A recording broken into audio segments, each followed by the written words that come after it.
आप देख रहे हैं शासन भारती न्यूज़। धन्यवाद। भारत माता की, भारत माता की।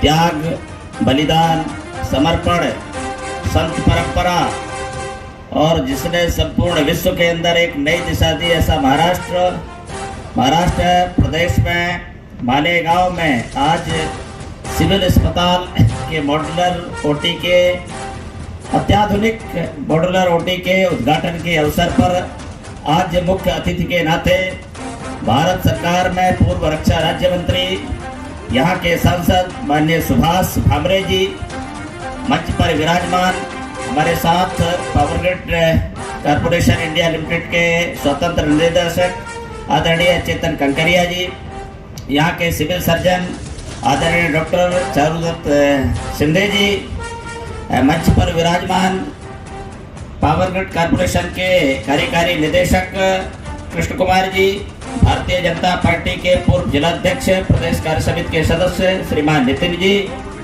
भारतीय जनता पार्टी के जिलाध्यक्ष श्रीमान नीलेश कटवे जी, सीजीएम के नकड़ा जी, हमारे सामने उपस्थित मालेगांव के प्रबुद्धजन, प्रमुख चिकित्सक बंधु, इंजीनियर्स, यहाँ के समाज सेवी, उद्योगपति और हमारे सामने बैठी हुई हमारी मातृशक्ति, यहाँ के छात्र छात्री। अभी पूरा का पूरा विषय आप लोगों ने बताया है कि पावर ग्रिड की संकल्पना क्या थी, पावर ग्रिड क्या करता है। हमें और चेतन जी को जब स्वतंत्र निदेशक बनाया तो हम लोगों के तो समझ में नहीं आया। चेतन जी जो कि इंजीनियर थे इसलिए उनके समझ में पूरा आया था। मैंने सोचा, मैंने विचार किया, ऊपर बताया, क्योंकि हम लोग राजनीतिक क्षेत्र के कार्यकर्ता हैं तो हमको सरकार ने भेजा है राजनीतिक दृष्टि से। तो पूछा कि इसमें क्यों भेजा है, इसको तो कोई जानते ही नहीं है पावर ग्रिड को। तो हमने कहा अन्य कंपनियों में भेजते तो हमारा मान सम्मान बढ़ता। तो उन्होंने कहा ये भारत की सबसे बड़ी कंपनी है, मिनी रत्न होती है, नवरत्न होती है, महारत्न, महारत्न में भी सबसे ज्यादा लाभकारी और पूरे विश्व के अंदर मार्गदर्शन का काम करती है। 2014 के पहले देश के जब प्रधानमंत्री माननीय मोदी जी नहीं थे तो मोदी जी के पहले ट्रांसमिशन का जो विषय चलता था भिन्न था, लेकिन मोदी जी 2014 में भारत के माननीय प्रधानमंत्री बने और आदरणीय सुभाष भामरे जी भी उस समय बैठते थे वहां पर।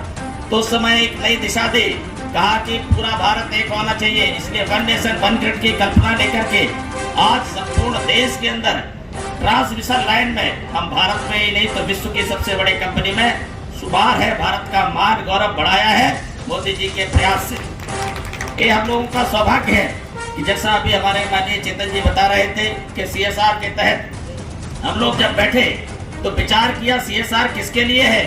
सीएसआर सामान्य जन के लाभ के उपयोग के लिए करना चाहिए, इसलिए छोटे छोटे विषयों को लेकर के करना चाहिए। और ये सबसे पहले हम लोगों के स्वतंत्र निदेशक होने के बाद का ये उद्घाटन है, इसलिए मैं आप लोगों के मध्य में माननीय चेतन जी के आग्रह पर आया।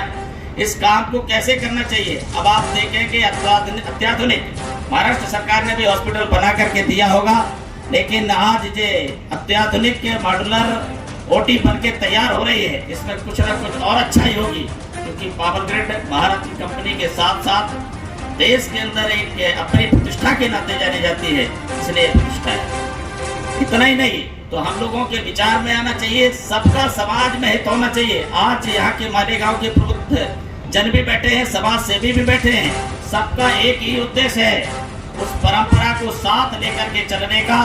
जिसने राष्ट्रवाद की नींव का विचार रखा था, तो राष्ट्रवाद की नींव क्या थी, तो हमारे परिवारवाद की कल्पना थी, जिसके आधार पर समाज जीवन में चिंतन होता था। इसलिए आज हमारे महापुरुष, आज का विषय उद्घाटन का है, होता है चिकित्सीय दृष्टि से होना चाहिए अन्य, लेकिन समाज है तभी तो चिकित्सा रहेगी, समाज है तभी तो राष्ट्र रहेगा। इसलिए हमारे महापुरुषों ने उस समय एक नारा दिया था। नाकराजी, कोहलीजी आणि त्यांची पूर्ण वेस्टर्न रिजनच्या टीमने खूप मदत केलेली आहे। मी सगळ्यांचा धन्यवाद इच्छित करतो आणि मालेगावकरांच्या तर्फे मी त्यांचा धन्यवाद देतो। धन्यवाद। धन्यवाद चेतन जी। पावर सेक्टरच्या ब्युरोक्रसीच्या अंडर नसते। आता ऑनररी सिस्टम अशी असते, समजा मी धुळ्याला प्रॅक्टिस करतोय, मी जेव्हा प्रॅक्टिस चालू केली तेव्हा मी एकटाच कॅन्सरचा झालो, तर माझ्या सर्व्हिसेस सिव्हिल हॉस्पिटलमध्ये युटिलाइज व्हायला पाहिजे होत्या। CSR फंड्स मधून आपल्या मालेगावच्या ग्रामीण रुग्णालयाच्यासाठी जनरल मॉड्युलर ऑपरेशन थिएटर यासाठी मला वाटतं की सुमारे 3,30,00,000 टोटल उपलब्ध करून दिलेले आहेत. काही निधी पुढच्या टप्प्यामध्ये मिळणार आहे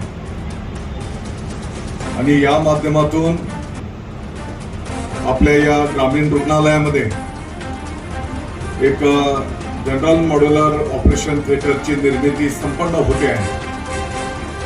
या कार्यक्रमाप्रसंगी उपस्थित आजच्या कार्यक्रमाचे प्रमुख अतिथी आपल्या भागातील सन्माननीय खासदार डॉक्टर सुभाष भामरे साहेब, आत्ताच ज्यांनी आपल्याला मार्गदर्शन केलं ते पॉवर ग्रीडचे स्वतंत्र निदेशक आदरणीय राम नरेश तिवारी जी, मला वाटतं गेल्या 2 दिवसापूर्वीच ज्यांची आपल्या नाशिक सिव्हिल सर्जन म्हणून नियुक्ती झाली ते डॉक्टर शिंदेजी, यासाठी ज्यांनी प्रयत्न केले ते आपल्या मालेगावचे युवा उद्योजक आदरणीय चेतन बन्सीलाल कांक्रियाजी, मंचावर उपस्थित माननीय दादाभाऊ, माननीय पोपळे साहेब, माननीय आपल्या भारतीय जनता पक्षाचे जिल्हा अध्यक्ष, मंचावरील सर्व सन्मान्य नेते मंडळी,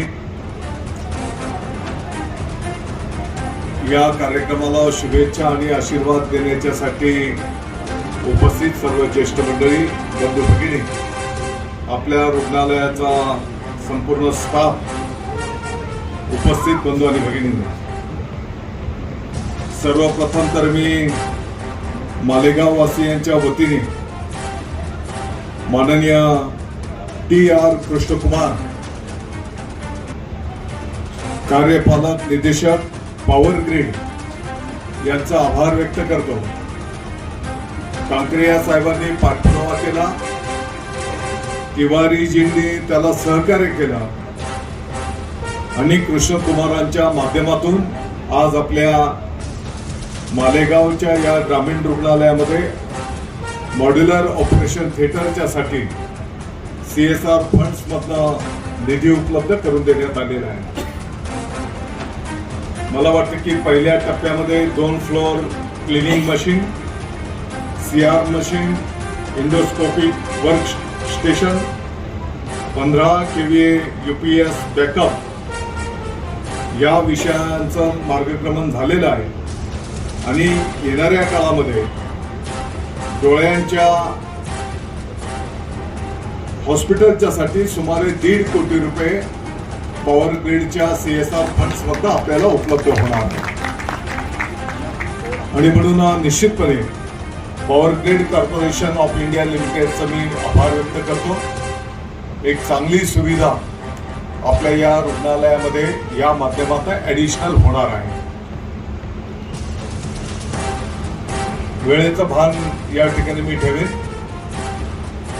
आपल्या माहितीकरता मी अतिशय नम्रतेने सांगू इच्छितो, ज्या पद्धतीने या आपल्या ग्रामीण उपजिल्हा रुग्णालयाने त्याचं OPD संख्या जर बघितली, ऍडमिट होणाऱ्या पेशंटची जर संख्या बघितली तर जिल्हा पातळीवरच्या रुग्णालयाच्या संख्येपेक्षाही जास्त आकडेवारी आपल्या या रुग्णालयाची त्या ठिकाणी आहे आणि म्हणून एक चांगली सेवा थोडंफार कमी अधिक होत असते.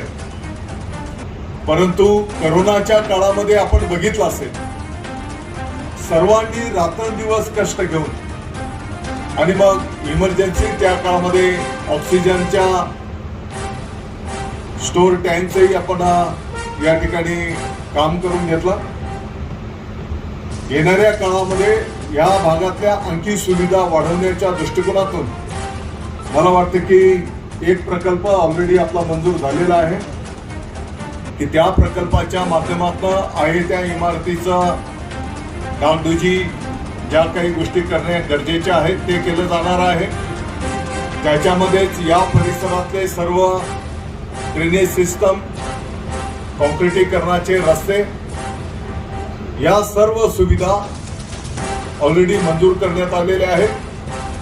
त्याचंही काम निश्चितपणे लवकरच या ठिकाणी संपन्न होईल आणि आणखी 100 खाटांच्या हॉस्पिटलचा प्रस्ताव शासन पातळीवरच लवकरच त्यालाही मान्यता मिळेल हा मला विश्वास या ठिकाणी आहे. ते नवीन 100 खाटांचा हॉस्पिटल बांधत असताना आहे त्या हॉस्पिटलचं आपण RCC जे काही डिझाईन पूर्वीचं होतं तर त्याच्यावर वरचे मजले आपण देऊ शकत नाही, कारण आपल्याला माहिती आहे की मोसम नदीच्या काठावर आणि मोठ्या प्रमाणात भराव असलेली ही जागा आहे. काही ठिकाणी आपण फाउंडेशन करून ही इमारत त्या काळात बांधलेली आहे आणि म्हणून या पुढच्या भागाच्या जागेमध्ये आपण ती प्रस्तावित इमारत त्या ठिकाणी प्रस्तावित केलेली आहे आणि लवकरच त्याही इमारतीला आपल्याला मान्यता मिळेल आणि मालेगावकरांच्या आरोग्याच्यासाठी आणखी एक ॲडिशनल सुविधा त्या माध्यमातून निर्माण होणार आहे. आज आपण पाहिलं असेल की आपल्या आरोग्याच्या विद्यार्थिनींचाही सहभाग या ठिकाणी आपल्या जे काही कॉलेज आहे त्या कॉलेजच्या विद्यार्थिनी आपल्या या हॉस्पिटलमध्ये अतिशय चांगल्या पद्धतीने सेवा उपलब्ध करून देत असतात आणि म्हणून पाठीमागच्या काळामध्ये हे जे काही कॉलेज आपल्याला मिळालं म्हणजे विद्यार्थिनींना शिक्षण ज्ञानदानाचंही काम होतंय. भविष्य काळामध्ये ते त्यांच्या पायावर उभ्या पण राहणार आहेत आणि त्यांची सेवा आपल्या रुग्णांना पण या ठिकाणी एक नर्सिंगच्या माध्यमातून उपलब्ध होत असते आणि म्हणून तोही एक चांगला प्रकल्प यापूर्वीच आपल्या मालेगावला संपन्न झालेला आहे. मला वाटतं की आपण संपूर्ण मालेगावच्या आरोग्याचा जर विचार केला तर पाठीमागच्या काळामध्ये 2 मोठे 100 बेडेड हॉस्पिटल मालेगाव महानगरपालिकेच्या माध्यमातून शहराच्या पूर्व भागामध्ये त्याची कामं पण प्रगतीपथावर आहेत.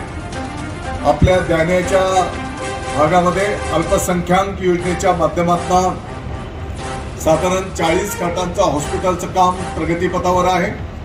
मला वाटतं की येणाऱ्या मार्च महिन्याच्या आतपर्यंत त्याचं काम पूर्ण करून त्याचं लोकार्पण आपल्याला त्या ठिकाणी संपन्न करायचं आहे.